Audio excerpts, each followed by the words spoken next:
విదేశాల్లో ఉన్నత విద్యను చదువుకోవాలని అనుకుంటున్నారా? అయితే వెంటనే ఫ్లైగ్రాడ్ ఓవర్సీస్ ఎడ్యుకేషన్ కన్సల్టెన్సీని సంప్రదించండి. మీ విదేశీ కలలను సాకారం చేసుకోండి. ఫ్లైగ్రాడ్. గతంలో కూడా ఇట్లే భారతదేశం పొరుగు దేశాలకి సపోర్ట్ చేస్తున్నటువంటి పార్టీలని, ఆ నాయకులని ఏమనాలో ఒకసారి దేశ ప్రజలు ఆలోచించుకోవాలి. గతంలో కూడా ఇట్లే భారతదేశం సర్జికల్ స్ట్రైక్ చేసినప్పుడు కొంతమంది దానికి సాక్ష్యాలు ఉన్నాయా అనేటువంటి మాటలు మాట్లాడారు. సర్జికల్ స్ట్రైక్ లకి సాక్ష్యాలు కావాలంటే ఈ మాట్లాడుతున్నటువంటి వెదవిని మూర్ఖులందరినీ తీసుకొని పోయి ఆ సర్జికల్ స్ట్రైక్ చేసేటువంటి విమానంలో లేదా ఫ్లైట్ లో వీళ్ళలో తిరిగి ఇండియాకి వస్తే వాళ్ళ కొడుకు అప్పుడప్పుడు గాయబైతుండో తెలియక అని చెప్పుంటే ఆ కార్టూన్ వేసినాడో ఆ ట్వీట్ చేసినాడో బహుశా వేరే వాళ్ళ బొమ్మ పెట్టినట్టు కనబడతా ఉంది.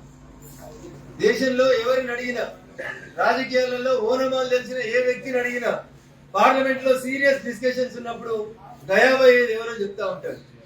అమిత్ షా గారు, ఈ దేశ హోంమంత్రి గారు సంఘటన జరిగిన మరుక్షణం నుంచి ఈ రోజు దాకా ఒక నిమిషం కూడా ఖాళీ లేకుండా సంఘటన జరిగిన రోజే అక్కడికి చేరినారు. 2 రోజులు అక్కడే ఉన్నారు. పరిస్థితుల్ని సమీక్షించినారు. దేశ భద్రత విషయంలో, దేశ ఉగ్రవాదుల విషయంలో కూడా ఇక్కడ కూడా రాజీ పడకుండా భారతీయ జనతా పార్టీ నరేంద్ర మోడీ గారి నాయకత్వంలో పనిచేస్తుంటే మీ కాంగ్రెస్ సిద్ధాంతం లేదు, తల లేదు, తోక లేదు. తమిళనాడులో ఒకరు, అస్సాంలో ఒకరు, కర్ణాటకలో ఒకరు, ఎవడు పడితే వాడు ఏది పడితే అది మాట్లాడేటువంటి సంస్కారానికి మీ పార్టీ దిగజారిపోవడం అనేది దురదృష్టకరం. మళ్ళెవరో పోస్ట్ చేసినారు, మణిపూర్ లో ఏం జరుగుతుందో ఆలోచించాలండి. మణిపూర్ లో మతాల మధ్యన ఘర్షణ జరుగుతలేదు, 2 తెగల మధ్యలో జరుగుతా ఉంది. అది దేశ అంతర్గత వ్యవహారమా, చొరబాట్లకు సంబంధించిన అంశమా, అది దేశం చూస్తుంది.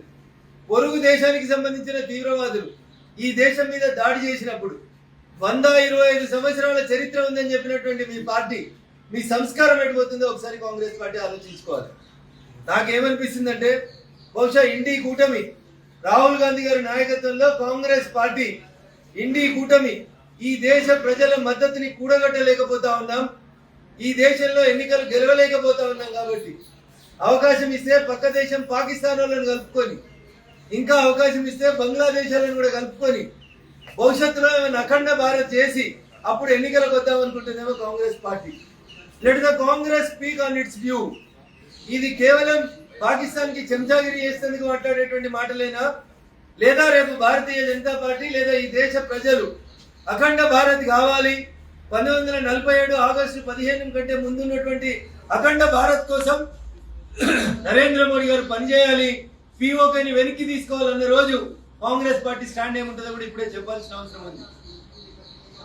సో ఇండి కూటమి ఈ దేశంలో 3 సార్లు నరేంద్ర మోడీ గారి నాయకత్వంలో పేరిట ఓటమి చెందిన పేరిట 3వ ఓటమి చెందిన తర్వాత ఇక ఈ దేశంలో మమ్మల్ని ఎవరు కాపాడాలని పొరుగు దేశాల్లో ఉన్నటువంటి టెర్రరిస్టులతో కూడా పొత్తులు పెట్టుకొని ఈ దేశ సమగ్రతకి భంగం వాటిల్లేలాగా మాట్లాడటం అనేది బాధాకరం, దురదృష్టకరం. ఇట్లాంటి ప్రతిపక్షం ఈ దేశంలో తప్ప ఇంకెక్కడ కనబడదు. ఏ దేశంలో అయినా ప్రతిపక్షం అవసరమైనప్పుడు ఆ దేశ పాలక పక్షం పక్షాన నిలబడితే తప్ప ఇట్లా దేశ విచ్ఛిన్నత కోసం పనిచేయదు. అందుకని ఇప్పటికైనా కాంగ్రెస్ పార్టీ పెద్దలకి, రాహుల్ గాంధీ గారికి, శ్రీమతి సోనియా గాంధీ గారికి, ఖర్గే గారికి మేము చేసేటువంటి అప్పీల్ ఒకటే. దేశ సమగ్రత, దేశంలో ఉన్నటువంటి మెజారిటీ ప్రజల హక్కులకు సంబంధించి ఒక సంఘటన జరిగినప్పుడు బాధ్యతాయుతంగా మాట్లాడాల్సినటువంటి స్థానంలో ఉన్న మీరందరూ, మీ పార్టీ నాయకులు బాధ్యత లేకుండా ఏది పడితే అది మాట్లాడుతూ ఉంటే వాళ్ళ మీద క్రమశిక్షణ చర్యలు తీసుకోకుండా చూడటం అనేది మీరు పరోక్షంగా వాళ్ళందరినీ ప్రోత్సహించినట్టుగా ఈ దేశ ప్రజలు భావించాల్సి వస్తుంది. కాబట్టి తప్పుడు వ్యాఖ్యానాలు, తప్పుడు ట్వీట్లు చేసి మళ్ళీ తప్పైందని తెలుసుకొని మీ అంతలో మీరే వాటిని విత్డ్రా చేసుకునే బదులు దేశ ప్రజల ఆలోచన ఎట్లా ఉందో చూసి దానికి అనుగుణంగా పనిచేస్తారా, లేదా పాకిస్తాన్ లో పాలకపక్షంగా మారాలనుకుంటున్నారా, మీరు ఒకసారి ఆలోచించుకోవాలని నేను ఈ సందర్భంగా కాంగ్రెస్ పార్టీ మిత్రులకు ఇవ్వగలదు.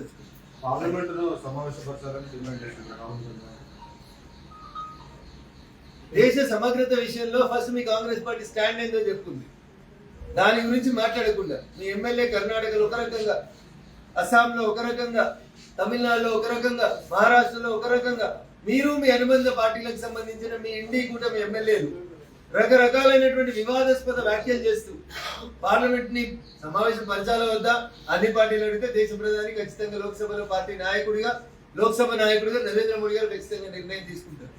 కానీ ఫస్ట్ మనం అందరం సంఘటితం కావాల్సింది, మృతుల కుటుంబాలకి సంఘీభావం తెలపాల్సింది, దేశం మీద దాడి చేసినటువంటి టెర్రరిస్టుల పట్ల బదిలా తీసుకోవడం విషయంలో మీరు ప్రభుత్వంతో కలిసి రావాలి తప్ప ఇట్లాంటి తప్పుడు వ్యాఖ్యానాలు చేయడం అనేది రాహుల్ గాంధీ గారికి తెలియదు. సార్ ఇప్పుడు కాంగ్రెస్ పార్టీకి సంబంధించిన ఒక నేత అంటారు కాంగ్రెస్ పాకిస్తాన్తో కలిస్తే తప్పేందని అంటారు. ఇంకో నేత అంటారు టెర్రరిస్టులు కాల్చేటప్పుడు సమయం లేదు, నేను మతం అడిగిన అనుకుంటాను ఒకరు అంటారు. నిన్న పవన్ కళ్యాణ్ చేసిన కామెంట్స్ ఏంటంటే పక్క దేశంపై ప్రేమ ఉంటే పోయి అక్కడే బతుకుంది ఈ దేశంలో, ఎందుకంటే ఆయన మీద ఎదురు దాడి అదే చెప్తాను. కాంగ్రెస్ పార్టీకి ఇండి కూటమికి ఈ దేశం మీద ఈ దేశ ప్రజల మీద కంటే ఎక్కువ పాకిస్తాన్ ప్రజల మీద విశ్వాసం ఎక్కువ ఉంటే శిరీష్ అన్న వాళ్ళందరూ ఇక్కడ పోటీ చేయమన్నది లేదు. ఇండి కూటమిలోకి మా శక్తి సరిపోతలేదు, భారతీయ జనతా పార్టీని ఎన్డీఏ కూటమిని ఈ దేశంలో నరేంద్ర మోడీ గారిని ఎదుర్కోవడానికి మాకు శక్తి సరిపోతలేదు కాబట్టి మొత్తం పాతది అఖండ భారతం ఏదైతుందో దాన్ని తిరిగి కలుపుదాం, అప్పుడు మా దోస్తులు ఈ పక్కన వాళ్ళు ఆ పక్కన వాళ్ళు కొంచెం సాయం చేస్తారని కోరుకుంటే రాహుల్ గాంధీ గారిని ఓపెన్ గా చెప్పమనండి. అఖండ భారత్ కి కాంగ్రెస్ పార్టీ నరేంద్ర మోడీ గారికి మద్దతు ఇస్తుందని ప్రకటించమని, పాక్ ఆక్రమిత కాశ్మీర్ ని వెనక్కి తీసుకోమని చెప్పండి. తప్పకుండా మేము ఆ దిశగా అడుగులు ప్రారంభిస్తాం, అప్పుడు ఆలోచిద్దాం.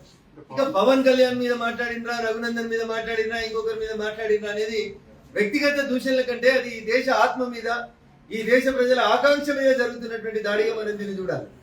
ఈ దేశం కోసం మాట్లాడేటోళ్ళ మీద వాళ్ళకి మాట్లాడే హక్కు ఎక్కడుంది? నేను చెప్పలేదు ఈ మాట. జిన్నా గారు ఒక మాట చెప్పారు. దేశ విభజన జరిగినప్పుడు రెండు వేర్వేరు సంస్కృతులు, రెండు వేర్వేరు మతాలకు సంబంధించినటువంటి వ్యక్తులు ఒక ప్రాంతంలో ఉండి ఒకే సంస్కృతిని కొనసాగించడం అనేది ఎప్పటికీ సాధ్యపడదు అనేది జిన్నా చెప్పినాడు. ఇలా జిన్నా చెప్పిందే ఇలా కనబడతా ఉంది ఈ దేశంలో తప్ప ఇంకొకటి కాదు. ఆ రోజు ఆ ఏ సందర్భంలో ఆయన మాట మాట్లాడినాడో కానీ 100% అది నిజం. దేశ విభజన జరిగినప్పుడు జిన్నా గారు మాట్లాడిన మాటల ప్రకారం ఆ మతాన్ని ఆచరించిన వాళ్ళందరూ అడ్డుండిపోయింటే బాగుండేది, ఈ దేశం ప్రశాంతంగా ఉండేది. రకరకాలైనటువంటి తప్పుడు వ్యాఖ్యానాలు చేసి ఈ దేశ ప్రజల ఆత్మవిశ్వాసాన్ని దెబ్బకొట్టాలని చూస్తున్నారు కాంగ్రెస్ అయినా కమ్యూనిస్టులు అయినా ఇంకెవరైనా. దయించి చేతనైతే ఈ దేశానికి మద్దతు పలకండి తప్ప తప్పుడు వ్యాఖ్యానాలు చేయొద్దు అనేది మేము సిన్సియర్ వాళ్ళకి చేస్తున్నాం. ఇప్పుడు దౌత్యపరమైన డిమాండ్లలో భాగంగా ఒత్తిడిలో భాగంగా పాస్పోర్ట్ వీసాలన్నీ రద్దు చేసింది, వెళ్ళిపోమని చెప్పి అట్లా వెళ్ళగొడతారు. 30 సంవత్సరాల నుంచి ఉన్న వాళ్ళని వెళ్ళగొట్టడం తప్పు కదా అని చెప్పేసి మాట్లాడుతారు. దాని మీద సో మొదటి నుంచి నరేంద్ర మోడీ గారి ప్రభుత్వం ఈ దేశం భారతదేశం కొన్ని విధానాన్ని చాలా స్పష్టంగా అవలంబిస్తూ వస్తుంది. ఈ దేశ భద్రత విషయంలో ఈ గడ్డ మీద పుట్టి ఈ గడ్డ నాది అనుకునే వాళ్ళందరినీ మనమందరం కూడా గౌరవిస్తా ఉన్నాం. ఈ గడ్డ మీద పుట్టి పరాయి గడ్డలకు స్వాగతం పలుకుతూ పరాయి గడ్డలని అక్రమంగా ఈ దేశంలోకి తెచ్చి చొరబాటుదారులకి ఆక్రమణదారులకి ఇల్లీగల్ గా వచ్చిన వాళ్ళకి పాస్పోర్ట్లు ఇచ్చి వీసాలు ఇచ్చి ఈ దేశంలో ఉంచుకుంటామంటే అది కుదరదు. వాళ్ళు ఏ రకంగా వచ్చినా ఖచ్చితంగా ఈ దేశం ఒక స్టాండ్, ఈ దేశ ప్రభుత్వం ఒక స్టాండ్ తీసుకున్నప్పుడు you have to stand for it. Australia ప్రధానమంత్రి గారు ఒక సందర్భంలో ఇట్లాంటి సందర్భం వస్తే ఆస్ట్రేలియా ప్రధానమంత్రి గారు ఒక మాట చెప్పింది, మీరు ఆస్ట్రేలియాలో ఉండాలనుకుంటే ఆస్ట్రేలియా దేశ రాజ్యాంగాన్ని ఈ దేశ పౌరుల్ని గౌరవించడం నేర్చుకోవాలి. అంతేగాని నేను నా ఇష్టం ఉన్న పని చేస్తా, రోడ్ల మీద పరదాలు వేస్తా, రోడ్ల మీద నమాజులు చేస్తా అంటే కుదరదు ఏం చెప్పింది.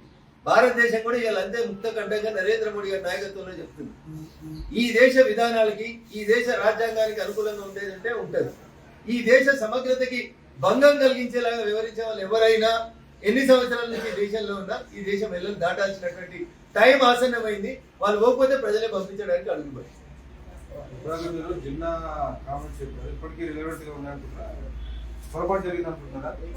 జరుగుతున్నటువంటి సంఘటనలు చూస్తుంటే దేశ ప్రజలకు అనిపిస్తా ఉంది. మతం పేరు మీద ఆ రోజు దేశ విభజన జరిగినప్పుడు జిన్నా చెప్పినట్టు ఆ రోజే జరిగి ఉంటే ఈ ఘర్షణలు ఉండకపోతున్నాయి కదా, ఆ మతం అటు ఈ మతం ఇటు ఉంటే మనం ప్రశాంతంగా ఉండేటోళ్ళం కదా అనేటువంటి పర్సెప్షన్ పుస్తకాలలో ఉంది, పేపర్లలో ఉంది. It is written in Jinnah's delivery of dialogues పుస్తకం లోపల కనబడుతుంది.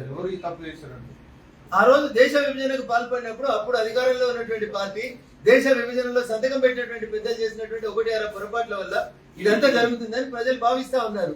కానీ తప్పేముందన్న, మతం పేరు మీదనే దేశాన్ని విభజించి ఒక మతం కోసం ఒక దేశాన్ని ఏర్పాటు చేసినప్పుడు ఈ దేశంలో ఆ మతస్థులు ఉంచకుండా పంపించుంటే ఆ రోజే మంచిదని జిన్నా చెప్పినాడు, నేను చెప్పలేదు.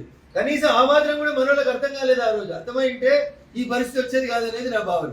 గతంలో 2-3 సార్లు అవకాశం వచ్చింది పిఓకే ఆక్రమణ చేసుకునే అవకాశం. అప్పుడు వదిలిపెట్టిన పార్టీ ఇప్పుడు పిఓకే స్వాధీనం చేసుకోవడానికి మద్దతు ఇస్తున్నారు. వాళ్ళు ఇచ్చినా ఏకున్నా భారత ప్రభుత్వం నరేంద్ర మోడీ గారి నాయకత్వంలో ప్రజల కొరకు ప్రజల చేత ప్రజలే ఎన్నుకున్నటువంటి ఒక సమర్థవంతమైనటువంటి నాయకుని నాయకత్వంలో దేశ ప్రజల అభిష్టం మేరకు నడుచుకుంటది, ఈ దేశ ప్రజల ఆకాంక్షల్ని నెరవేరుస్తుంది మాత్రం నేను చాలా స్పష్టంగా చెప్తున్నాను. సార్ వారం రోజులు అవుతుంది సైనిక పరమైన చర్యకు యావత్ దేశం ఎదురు చూస్తోంది. సో ఎటువంటి కీలక సమావేశాలు జరుగుతున్నాయి కదా ప్రధాని నివాసం, చర్యను భారత్ కనబరచబోతోంది. సో ఏం చేస్తాము ఎట్లా చేస్తాము అనేటువంటి విషయం లోపల బయట మాట్లాడడం కంటే ఎక్కువ మీడియా కూడా సంయమనం పాటించాలని రక్షణ శాఖ నుంచి ఇప్పటికే మా మీడియా మిత్రులందరూ కూడా సమన్వయమైనటువంటి అప్పీల్ వచ్చింది. ఈ రోజు 3 కీలకమైనటువంటి భేటీలు దేశ రాజధానిలో గౌరవ ప్రధానమంత్రి నరేంద్ర మోడీ గారి నేతృత్వంలో జరగబోతా ఉన్నాయి.